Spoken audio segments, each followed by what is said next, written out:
كلمة إدمان هنا مش مقصود بيها المعنى الحرفي للكلمة، لكن اللي بقصده هنا هو التعلق النفسي اللي بيخلي الراجل ما يعرفش يخرج من دايرة تأثير الإنسانة دي. أكيد دلوقتي بتسألي نفسك هو ليه فعلا في إنسانة ممكن الراجل ينساها بسهولة جدا في يومين ثلاثة، واحدة تانية لأ؟ تعالوا نعرف إيه هي الصفات اللي بتخلي الراجل ما ينساش الإنسانة دي. ركزوا معايا جدا، الراجل بطبعه بيحب يكون مستقل، بس في صفات لما بيلاقيها في الواحدة بيتحول الاستقلال ده لرغبة في القرب دايما. أول صفة هنا مثلا إنك تكوني إيجابية. الراجل بيدمن على الواحدة اللي بتحسسه أو بتشوف البطل اللي جواه وتطلعه. طبعا مش اللي بتمدح فيه كده، انما اللي بتعرف تلمس مواطن قوته وتشجعه وتقف جنبه وقت ما العالم كله بيحبطه. هو كده مش بيدمنك انت بس، هو بيدمن نفسه وهو معاك. تاني صفة، الواحدة اللي بتشرف. الراجل بيحب الواحدة اللي بتشرفه قدام اهله او في اي موقف صعب بتكون واقفة في ظهره وبتكون هي السند الهادي بالنسبة له. الواحدة اللي بتعرف تمتص غضبه بكلمة وتدير الخلاف او المشكلة بذكاء بدون اي دراما. تالت صفة، الواحدة اللي ما بتبقاش كتاب مفتوح زيادة عن اللزوم. الإنسانة اللي ليها علامها الخاص، اللي ليها اهتمامات وطموحات. إن الراجل بطبعه بيحب المطاردة. الواحدة اللي بتشغله فعلا بتشغله بجمال عقلها وإنها تتطور بشكل مستمر، بتخليه دايما في حالة شغف وعايز يكتشفها من أول وجديد. في دراسة هنا اتعملت في جامعة إلينوي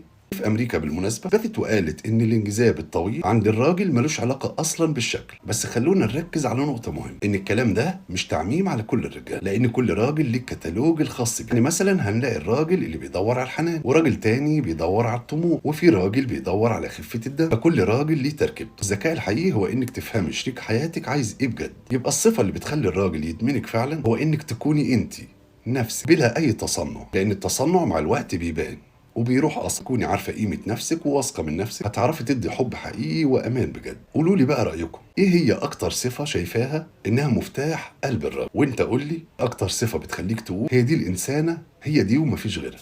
اشوفكم على خير ان شاء الله.